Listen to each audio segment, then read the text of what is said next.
All right, we're here live, so to speak, in the Tribal Community Center here in the Shoalwater Bay Indian Reservation. It's so glad to be here with, I've got Jamie, Shane, and Derek joining me for the podcast. And we're going to get started actually with a little bit of history. And I'm going to turn it over to Shane as the Tribal Council Vice Chairman. It's so good. Thank you for having me here, first of all. Yeah, thank you. And we had a great tour earlier on. I've learned so much, both about the tribe and the history a little bit, but our audience doesn't know. I think it's really important as part of our journey here in talking about, the seafood company, but also important about the land and the history and the connection between this tribal enterprise and the people themselves. So Shane, I turn it over to you. Maybe talk a little bit about the history of the tribe and where we're at. Okay. Well, again, my name is Shane Thomas. I'm the Vice Chair of the Shoalwater Bay Tribe. We're located in the southwestern portion of Washington State. We are an executive order tribe. Our executive order was formed in 1866. Born and raised here my whole life, 50 plus years. My family is all grown up here. Wife shellfish has been a major contributor to my family my whole life, and a lot of my other outside family members. We've pretty much divulged all our time to fishing, hunting, and that's shellfishing, salmon, oysters, everything. It's just part of our life, and it's been like that for millennia. So fast forward a little bit. It's Jamie. It'd be really interesting to understand. You've got a long sort of family history in oyster farming in the Puget Sound, and now here in Shoalwater Bay. How did this come together? Tell us a little bit about your journey in terms of small business ownership, entrepreneurship. I'm first generation oyster farmer, to be correct on that one. I was born and raised in Michigan and was in and around farming pretty much my whole life.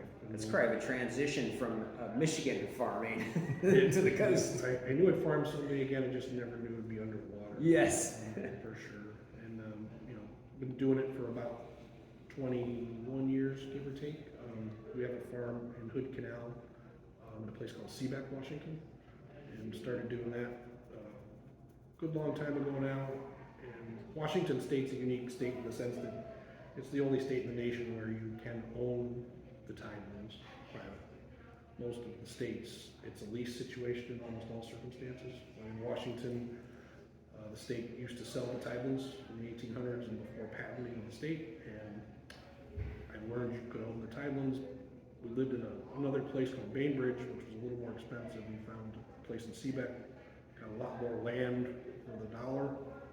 Moved over there, was in kind of the tech business at the time, and just stumbled on a beautiful piece of land that was on Hood Canal, and started learning about seafood and aquaculture.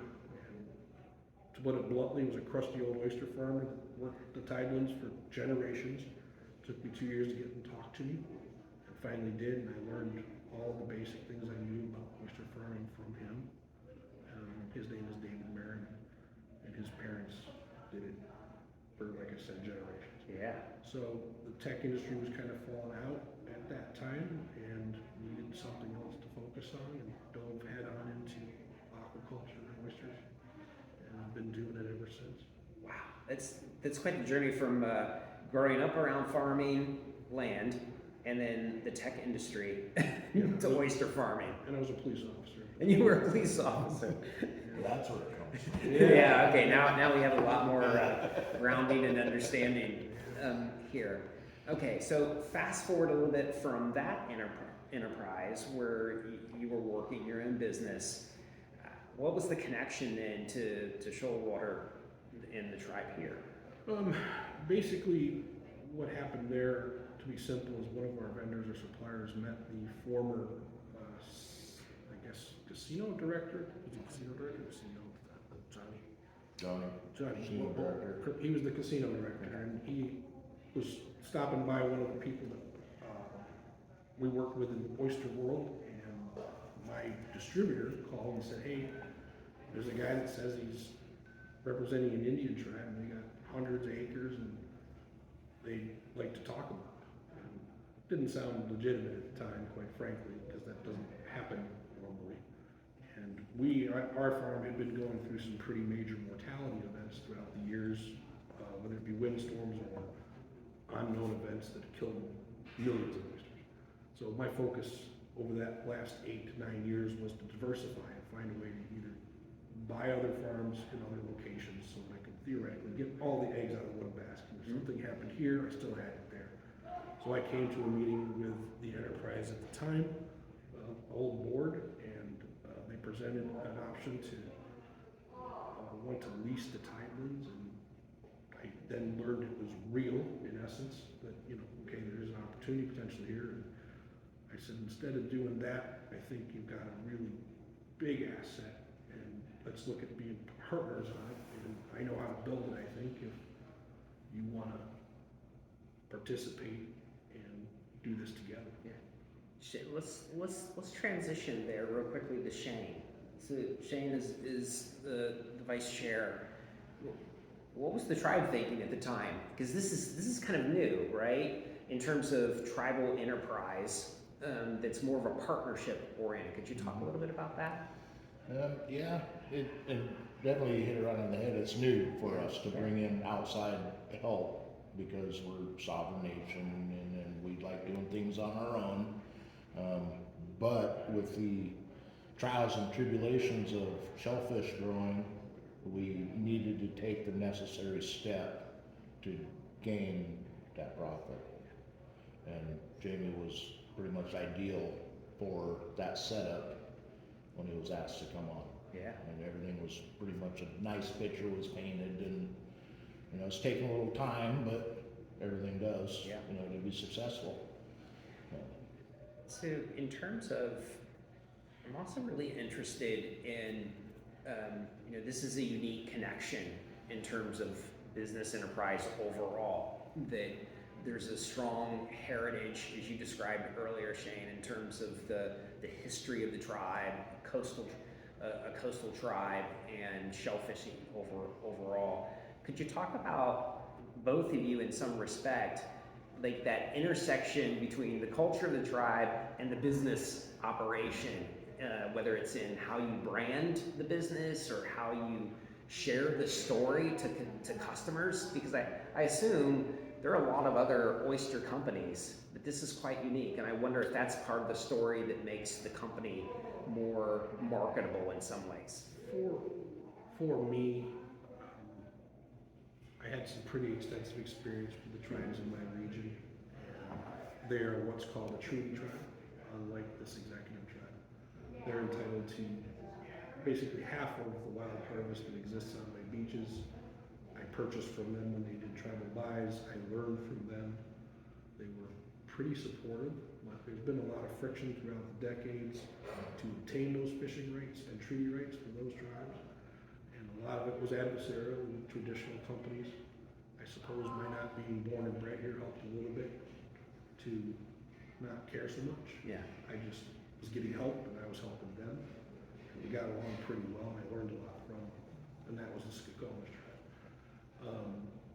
So when this opportunity came up, I just thought, there's just so many opportunities to take something that I can't do by myself, because I'm always going to be me. I'm never going to be me. But gee whiz, there's a lot of opportunities here, and I'd really like to have a chance at being involved. And that's the fact that there's hundreds and hundreds of tribes around the country. They have casinos and buffets, and well, gee, they'll probably buy oysters too. And if I'm working with the tribe, I think I got a foot in the door that I wouldn't normally have as a company. And that's a great thing. And then those tribes also sell other items, and our plans are to create a commerce section where we can sell our oysters and seafood and other things we produce, and also be able to put in a marketplace other things from other tribes. And I can take a tribal representative to another tribe in Florida or Oklahoma and represent us and the tribe's culture with the best oysters we can produce, and hope that gives us an advantage from them going to Cisco or somebody else Yeah. that they never can put a face to. And I just see a lot of opportunities from the tribal perspective that don't exist in my conventional. So in many ways, the collaboration, the partnership here has created a very unique business model in terms of the broader tribal communities across the U.S. Massively. Yes. Well, what about competition? Can we talk a little bit about how you navigate competition in the industry? And are there sort of distinct strategies that you're deploying related to the tribal identity? Kind of trying to under that exactly. The advantages or what I've navigated in business is just trying to do it right. Customer support is probably the beginning and ending for me. I'm very, very concerned with how the customer gets treated at the most basic level. And if we can produce the best product on the planet, it's going to win and find its way by itself. How we identify it and incorporate it culturally is that we firmly believe, as the tribe does, for example, pesticide use in other areas that may be concerning for farming need to be investigated thoroughly and dealt with. There are certain standards that they set forth that we try to follow and incorporate, you know, the philosophies of the tribe to the best of our abilities and get the guidance from them when we need it. That makes sense. Yep. And Derek, given that and sort of the technical side of the business with trying to scale an operation, could you talk a little bit about how this operation may differ from other oyster operations? Yeah, well, the Bay has been historically kind of bottom culture, you know, in combination with using pesticides and growing oysters destined for meat production, jarred meat. Okay, it's very commercial oriented. Yep, and we, you know, this has been going on for over 100 years since colonists came to the Bay. The Pacific oyster came into play in this bay after the loss of the native Olympia oyster. But what we've seen is a shift in the market demand between a growing need for single half-shell oysters destined for high-end restaurants across the country and the globe. And with this beginning of this new enterprise with Shoalwater Seafood, we've been able to be in a unique position to structure the infrastructure of the gear and the boats and the method to an area, to a way that mitigates some of the environmental issues like we have here in Wolf Bay with the massive increase in ghost shrimp populations that have made traditional culture methods almost impossible, and the loss of small businesses is a massive issue with not having tools. They've actually recently revoked the spraying in Wolf Bay, and so there is no management tool for that type of cultivation. So you're seeing massive loss of acreage. On our side, yeah, the ghost shrimp has totally made it a difficult way to farm historically, but being able to also start from almost scratch and build a company, with the creation of a single oyster compared to a shucked meat. We've been able to, and also using the newest gear available. You've seen today, I think, some of the New Zealand systems that focus on surface culture, as well as there's other off-bottom culture methods that we're diversifying in as well. But being able to build up something, knowing the issues that we have in front of us, has definitely been an advantage to building a company, despite ghost shrimp and human climate solutions and climate change. Can't stress, there are tens of thousands of acres that have been lost from that ghost shrimp, and it's changed the face of Walton Bay. And we can farm in a methodology and use that land that otherwise is unusable. It's a very big benefit to the flip farm systems we use and other methodology. And I think other people are starting to recognize it too. And at least we have some option until we can deal with that ghost shrimp thing on a better basis that doesn't hurt the environment. Okay. discovered the business actually through a whole different means, right? So for the audience out there, the Main Street America this past year was provided the opportunity through what's called the U.S. Department of Transportation Thrive program. It's working with communities, in our case, a cohort of 20 communities across the U.S. on really building capacity and to gain further access to federal resources, in this case, particularly for transportation, but certainly opportunities. Once you have got greater capacity and resources, you can just simply do more things with other perhaps grant opportunities. And so I was first introduced to this project and then discovered Shoalwater Seafood. And I wonder if we could talk a little bit about our situation here. It's quite complex given we're in a coastal environment and what's been happening with erosion. And so Shane, I wonder if you could talk a little bit about some of what the impacts have been on the tribal community here and how you're thinking about the transportation, the Thrive program, and some relocation. Okay. Well, we have the Washaway Beach is the highest eroding beach in the whole United States. We lose approximately about a half mile a year out in front, and these are all potential harvest grounds that we've harvested in the past. Our old native ancestral grounds is pretty much gone now because of erosion, sea level rise. I'm just fortunate that we were able to get the Thrive grant to help us get all the capacity out here and everything, and start getting all these agencies together and paint the true picture of what's actually happening out here. Yeah, it's quite staggering. I was seeing some film earlier on. We might try to tag that, some pictures that Shane had of just how erosion, how the coastal line has shifted over the last few years. But you said a half a mile a year. Like think about that. Yes. That is dramatic. It's almost like you could see it just by standing out there each day. And so what that has caused is really a plan to relocate a number of homes and business enterprises more upland, so to speak, to higher grounds. And I wonder if we could talk a little bit about then, does that shift the way that you have to think about the business enterprise? What's the impact of sort of climate and the erosion, either from a technical perspective or business perspective, on the enterprise itself? I think it should be added that it's not only erosion, but we're on the Cascadia fault line, and I guess if you took a scale of 1 to 10 in terms of tsunami risk, we're right up there. It's due now or overdue. The tribe has made expensive and deep efforts to create some safety from the tsunami tower you saw, and of course the upland project to move an entire tribe 300 feet up isn't easy.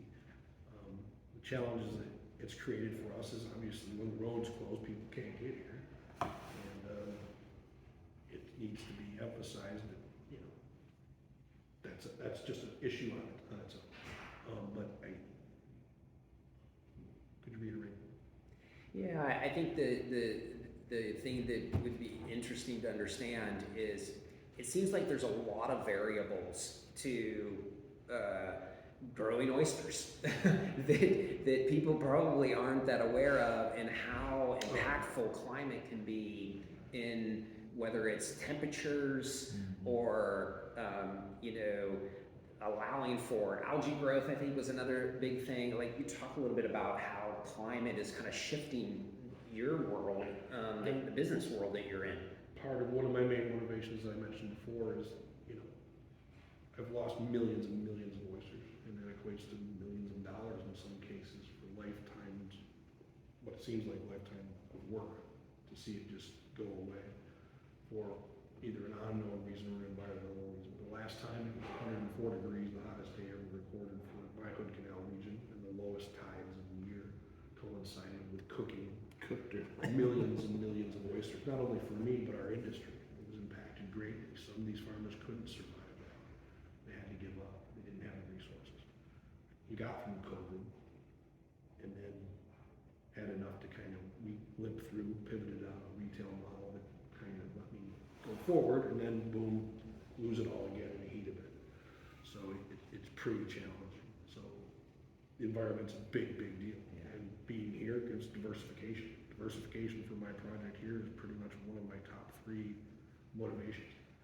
You know, when we're there and you've got income and money, I want to look at property that's not even this region. Maybe look into British Columbia. Diversify, diversify, diversify, both in methodology, location, and knowledge. Because the risk is so great, so you're trying to diversify the risk, really, by Absolutely. going and thinking about different areas. The tribe is trying to go up because they need to survive. They're trying to expand their enterprises as a business because they need to do that. I need to find out how to keep these oysters alive. They die in one place and they don't die in the next, and learn and understand. And environment is a huge aspect of that, obviously. Shane, could you talk a little bit about how the tribal community, the residents, how do they view the business? How they think about this collaboration? What does it mean to workforce, jobs? Like, how does that work? It's a toss-up Yeah. with the community there. Yeah. Because he's a non-native, outside person. There was a little bit of flack when we first hired him, but now that I think that there's been a few reports, presentations done, people actually seeing that, you know, stuff's getting done, and here soon it's going to be beneficial for the tribe. There's the younger crowd, the non-working crowd are seeing there's job opportunities opening up through their department, which is amazing because down here we're out in the middle of nowhere. You're either a fisherman or a logger, or you work for the tribe, basically. So So it's diversifying that market as well, like job Yes. opportunities, Yes, right? well, logging's a dying industry, fishing's a dying industry, so now they gotta, you know, Yeah. start working their way around, and the oyster company's a great place to start. You know, it's actually hard work, you know, you're getting a true day's work when you go into the oysters. And I can testify from being out there, it can be pretty darn cold and, and a little damp, right? Yep. And we count on our business enterprises, the tribal side of stuff, to help us out on the economic side of stuff. And so that's what we're banking on this side. Talk to me, Jamie, a little bit more, if you could, around the seafood industry. Policy shifts, consumer shifts, climate technology, sort of all wrapped up into that. What's changing in the industry, you see? Where do you see opportunities for the business? I think everything's changing. I can tell you that in the last probably 5 years, you know, there's not a lot of products that can do an entire shift in its economic and production principles. And I would use gooey duck. A lot of people probably aren't going to know what a gooey duck is in the podcast world, but gooey duck is the world's largest plant.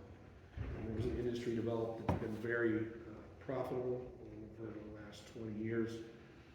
When that industry started, everything was a wild gooey duck. It might be 70 or 80 years old, and that's what you had because that's what existed. That started exporting to China. That gooey duck became very valuable, so now everybody starts to farm it. This gooey duck used to be, in some cases, 2 or 3 feet long. Now they want a vanilla white, 1.5 pound, perfect gooey duck that's done by farming, not wild. So that entire industry pretty much shifted from a wild product to a farm product. Oysters, traditionally from millennia, were grown on the bottom or in some rack and bag way. And when you sold a small oyster into the market, it was 3.5 or 4 inches. You know, we're selling and getting asked to sell things that are barely 2 inches, or 1.5 inches. They're getting smaller and smaller. The way we market, e-commerce, you know, refrigeration technology, all of it's kind of rapidly changing. Yeah. So instead of being just wholesale where I was for decade and a half. You know, and now we're looking at direct-to-consumer retail with 30,000 customers. We're looking at restaurant sales directly. We're looking at the casino and travel relations and wholesale. So there's 3 revenue models where I used to have only one, and it was on the low side. Yeah. To make the money on the whole strictly wholesale, you had to sell millions because the price point is what it is. If you could capture retail market and sell an oyster that's selling for $7 wholesale for $21 online, you need to capture more of that direct market share. Yeah. But it's not easy to capture and get it. It's expensive to buy, whether it's through Facebook leads or other acquisitions. But as you build those customer bases, wholesale feeds the monster, retail creates real good profits. And we're trying to close it out. Given that shift, especially in the business from wholesale to direct to consumer essentially, and sort of consumer preference, one of the things that we see across the country is what we call this consumer experience movement. People are probably familiar with you know, Instagram moments of taking a picture of your food and that sort of thing that's happening in the market. Given the tribal enterprise, especially on the consumer side, the direct to consumer, what's the role of the story? Branding is Yeah. what's about to take place. Infrastructure was the last 4 years. A lot of sweat, tears, money has gone into this program to an extent. Just put the infrastructure together to be able to farm, right? And branding is now the point at which takes place. And again, as we point out, I'm a non-tribal member, so I have to be cautious in what lane I can go in and how I can go in. And I seek permission more than most people can dream of. But it's getting better. It's getting more cohesive. We're gonna brand as a tribal oyster company, and our message is that. And we're just about to pull the covers off all that, and that's gonna be the message and how I present this farm and this brand. And we're all gonna work hard to achieve that. But again, it's a slippery slope sometimes, because being non-native, you gotta be careful. And that's, the best way I can say it, but it's worth it in the end. And you know what, I joke about it, if someday I can achieve honorary membership as a tribal member, then I've arrived. It's really arrived. That's kind of the goal. But, you know, it's trust, and you gotta earn it. And not only from the tribe, but I'm in Shoalwater Bay with Derek, who's worked in the oyster field for a long time. Shoalwater Bay is a different place than the rest of our state when it comes to oysters. You gotta earn your place at the table, and with the tribal part, I gotta earn it here, prove my concepts, pay the money back that was used to do it, and hopefully go forward in a successful way. I just want to add on you know, the story. You know, oysters are truly a food of place, right?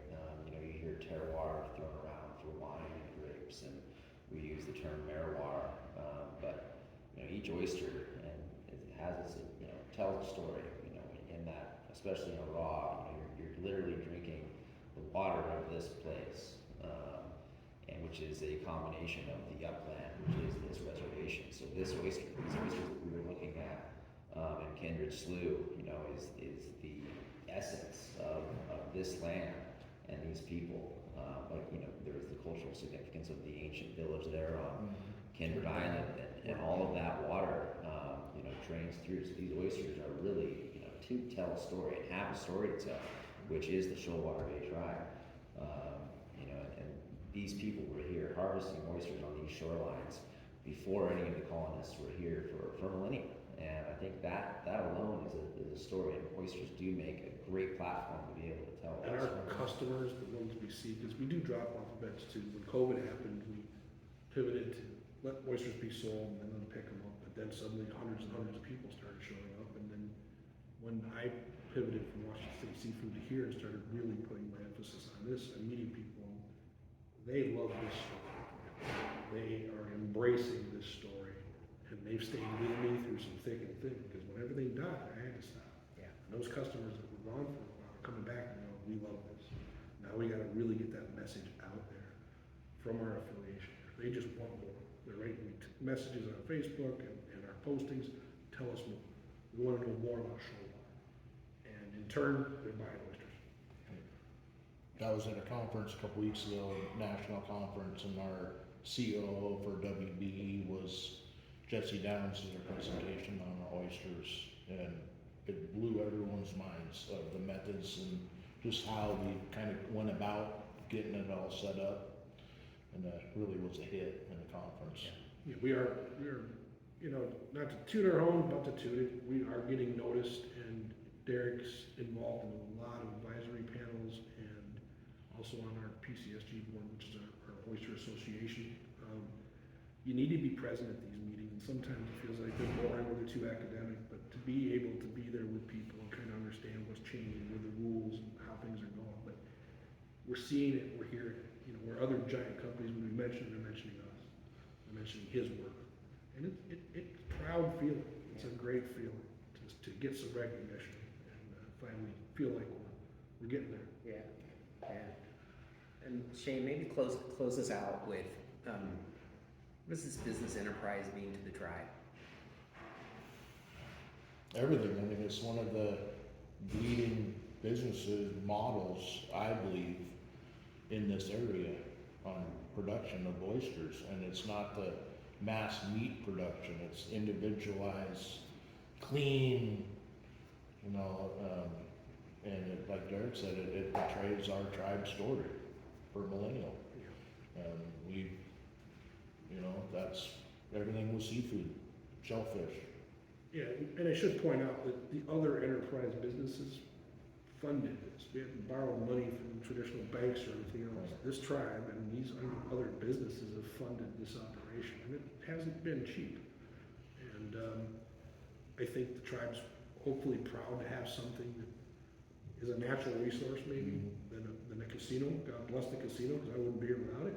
But I think that the elders and other tribal people are proud of the fact that there's gonna be something producing revenue and be here for them that is historically significant. And I should mention the co-op, by the way. That's a totally operated by tribal members that's soon to come up and be designed and deployed, where we will advise to them, we will buy the product, they're free to create enterprises of their own, and that's a big deal. Yeah. That's also an interesting segment in terms of leveraging the seafood part of the enterprise to also fuel other enterprise development within the tribe. And the oysters is just a start. The nursery we have, you can expand that into many other ventures of seafood, raising seafood. I mean, everything to king crab, if we had king crab out here. That's Seaweed. Seaweed. that's the three-phase plan. Mussels, you know, everything. That's our next step, because we need a new nursery, we need a wet storage system, where I pointed out over there, to get our growth and expansion done. And we're making a high emphasis on a research position, so that other educational universities can get in here, the state, to learn how valuable this is, and give them a research point to work out of. But that involves a lot of grants, and probably the hardest position I've had to hire for is grant writers. It's getting a little better for us, but Well, hopefully This stuff's not expensive. the Thrive building capacity and sharing the story, Yep. you know, leading to additional resources, because truly what you're doing collectively is building the foundation for this industry in which you can layer on lots of other kinds of operations. I just want to thank the three of you for joining me and on the podcast, but inviting me and allowing me to share your story and with others out there. It's a really important one to be told, and I think a unique model for both, you know, business and the tribal communities around the country. thank you very much for having us and getting the message out there. Really appreciate you being here.